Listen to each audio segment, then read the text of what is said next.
Welcome to నిఘా news. Medical కాలేజీలు private పరం కావటం లేదు. జగన్కు పీపీపీకి ప్రైవేట్కి తేడా తెలియటం లేదు.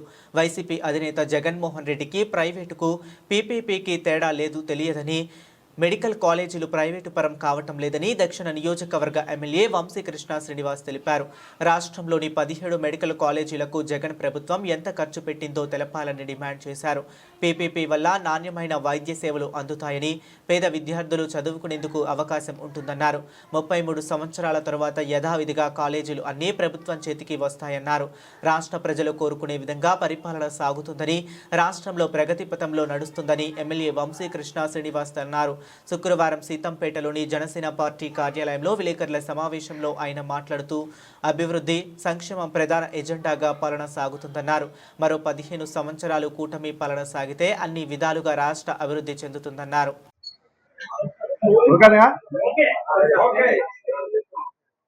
అందరికీ నమస్కారం. ముఖ్యంగా ఇక్కడికి వచ్చినటువంటి మా మీడియా సోదరులందరికీ మనస్ఫూర్తిగా ధన్యవాదాలు తెలియజేస్తూ, ఈ రాష్ట్రంలో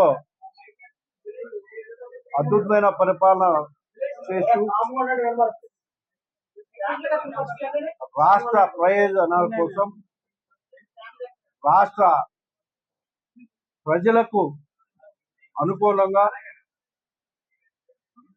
రాష్ట్ర ప్రజలు కోరుకున్న విధంగా ఈరోజు ముఖ్యమంత్రి గారు కానీ, డిప్యూటీ సీఎం గారు కానీ, లోకేష్ గారు కానీ ప్రతి ఒక్కరు కూడా ఒక అద్భుతమైన పరిపాలన అందిస్తూ ఈ రాష్ట్రాన్ని అభివృద్ధి పదంలో నడిపించుకుంటూ,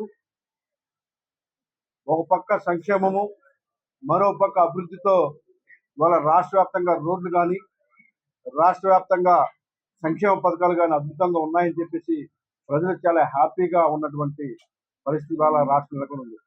గత 5 సంవత్సరాల్లో ఏదైతే కోల్పోయామో అవన్నీ కూడా ఇవాళ దక్కుతున్నాయని చెప్పేసి రాష్ట్ర ప్రజలు అందరూ కూడా చాలా హ్యాపీగా ఉన్నారు.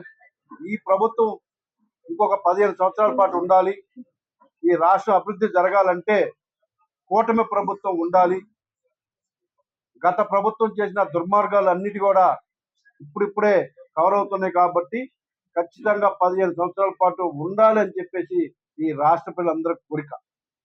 ఇకపోతే మీరందరూ చూస్తా ఉన్నారు, ఒక 2-3 రోజుల నుంచి, ఒక నెల నుంచి కూడా ఈ రాష్ట్రంలో 17 మెడికల్ కాలేజీలు తెచ్చాం. అదేదో ప్రైవేటు పరం అయిపోతున్నాయని మీ అందరికీ చెప్తా ఉన్నాం. మెడికల్ కాలేజీలు ప్రైవేటు పరం అవ్వట్లేదు. మీరు 5 సంవత్సరాల్లో ఎంత ఖర్చు పెట్టారు, దానికి ఎంత అమౌంట్ కావాలి, ఇంకా ఎన్ని సంవత్సరాలు కడతారు, ఆ రాష్ట్ర ఆర్థిక పరిస్థితి దృష్టిలో పెట్టుకొని పీపీపీ మోడ్ అంటే అర్థం కాకపోతే అర్థమయ్యే విధంగా కూడా చెప్పాలి. 33 సంవత్సరాల తర్వాత యాజ్టీజ్గా మళ్ళీ అది గవర్నమెంట్కే చెందుతుంది. అప్పటి వరకు ఈ 33 సంవత్సరాల పాటు అన్ని వసతులతో రాష్ట్ర వ్యాప్తంగా ఉన్నటువంటి ఏవైతే పీపీపీ మోడ్, ఆయన మాటలు బాబు అలా ఉన్నాయి, మేము వస్తే మళ్ళీ ఏం జరుగుద్దో అని. సో ఇప్పటికైనా పద్ధతి మార్చుకొని శుభ్రంగా ఉండాలని చెప్పేసి రాష్ట్ర ప్రజలు కోరుకుంటూ ఉన్నారు. ఆ 11 సీట్లు నెక్స్ట్ ఎలక్షన్లో కాపాడుకోవడానికి ప్రయత్నం చేయి తప్ప ఇంకొక సీట్ ఎక్స్ట్రా వస్తుందని మాత్రం ఊహకు కూడా రానివద్దు. కూటమి ఉన్న రోజులు అలాంటి కళ కూడా కనవద్దని చెప్పేసి నేను తెలియజేస్తా ఉన్నా.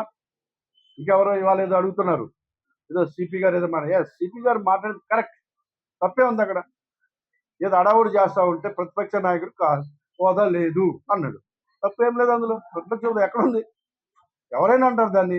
సిపి గారు అనాలేంటి? సిపి గారు కరెక్ట్గానే చెప్పారు, ప్రతిపక్ష హోదా లేదు, ప్రజలే ఇవ్వలేదు. అది ఎవరు ఇచ్చేది కాదు, ప్రజలు ఇవ్వాలా. ఇలా మాట్లాడారు కాబట్టి ఇవ్వలేదు. ప్రజలకు అనుకూలంగా ఎక్కడైనా కానీ పరిపాలన జరిగితే మీకే అవకాశం ఇచ్చేవాళ్ళు. ప్రజలకు వ్యతిరేకంగా పరిపాలన చేసి, ఒక కుటుంబ పరిపాలన చేసి, ఒక నలుగురిని పట్టుకొని బిజినెస్ చేసి ఇవాళ వాళ్ళనే నిందిస్తేందుకు? ఆ నలుగురితో వ్యాపారం చేసుకున్నారు, ఆ నలుగురు ఎఫెక్టే పడింది. ఇప్పటికైనా మార్పు తెచ్చుకో. ఇప్పటికి సేమ్, ఇప్పుడు కూడా ఏం మార్పు లేదు. ప్రజలు కోరుకున్నది ఏమీ చేయట్లేదు. ఆ రోజు అదే, ఈ రోజు అదే, రేపు రాబోయే రిజల్ట్ కూడా అదే. ఎక్కువ ఆవేశపడిపోవద్దు. మీరు కూడా కొంచెం భూమి మీద నడిస్తే చాలా బాగుంటుందని చెప్పేసి ప్రజలు కోరుకుంటున్నారు. ప్రజలకు అనుకూలంగా జరిగే ఈ పరిపాలన ఎంత విమర్శించినా, ఎప్పుడో పాత రోజుల్లో మీరేదో చేస్తే ఇజ్జాతంటే నమ్మేవాళ్ళు. ఇప్పుడు అన్ని పోయి అందరూ తెలివిగా ఉన్నారు. రాష్ట్ర ప్రజలు చాలా తెలివిగా ఉన్నారు. ఈ రాష్ట్రం అభివృద్ధి జరగాలని కోరుకుంటున్నారు. అద్భుతమైన పరిపాలన ఉండాలని కోరుకుంటున్నారు. ఒక సీనియర్ నాయకుడిగా చంద్రబాబు గారు ఈ రాష్ట్రాన్ని ముందుకు తీసుకెళ్తారు. పవన్ కళ్యాణ్ గారి యొక్క అన్నదండలతో అద్భుతమైన పరిపాలన జరుగుతుంది. బీజేపీ యొక్క రాష్ట్ర దేశంలో అద్భుతమైనటువంటి సపోర్ట్ ఇస్తా ఉన్నారు.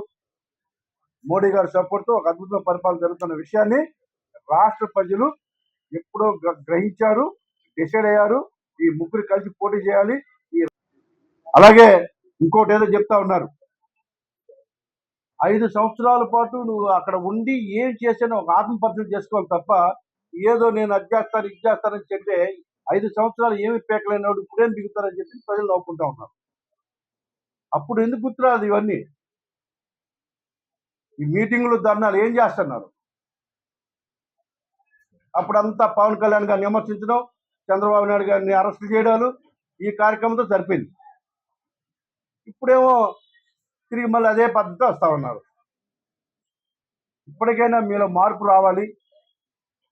ప్రజలకు అనుకూలంగా, ప్రజల అవసరాలకు అనుకూలంగా ప్రజలు గెలిపించారు కాబట్టి వాళ్ళకు అనుకూలంగానే ఉండాలని చెప్పేసి ఈ రాష్ట్ర ప్రజల యొక్క మనోభావాలకు అనుకూలంగానే ఇవాళ పరిపాలన జరుగుతుంది తప్ప నీలాగా ఒక బిజినెస్ చేయలేదు. రాష్ట్రాన్ని అంతా ఒక యూనిట్గా తీసుకుని ఒక పెద్ద బిజినెస్ చేసి వేల కోట్లకి ఇవాళ సంపాదించి ఒక 100 మంది అరెస్ట్కి కారణమయ్యావు.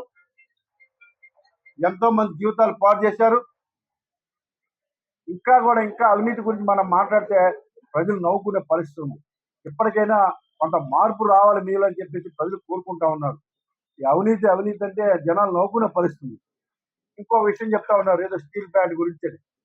5 సంవత్సరాల పాటు ఉంది బొక్కలు వేస్తారని భయపడి ఎవరన్నా స్టీల్ ప్లాంట్ గురించి ఇప్పుడే మాడద్దు అని చెప్పి మళ్ళీ స్టీల్ ప్లాంట్ 5 సంవత్సరాలు అయిపోయి స్టీల్ ప్లాంట్ గురించి మాట్లాడుతున్నారు. అబ్బా, ఎంత ఆశ్చర్యంగా ఉందంటే, మేము ఎప్పుడన్నా స్టీల్ ప్లాంట్ గురించి మాట్లాడితే ఉద్యోగి చెలగం నిర్ణయం మనం ఏం చేయలేమనేవాడు. ఇప్పుడేం మళ్ళీ స్టీల్ ప్లాంట్కి మద్దతు ఇస్తా అంటున్నారు. ప్రజలు నిన్ను చూసి నవ్వుకోకపోతే ఏమంటారు చెప్పండి?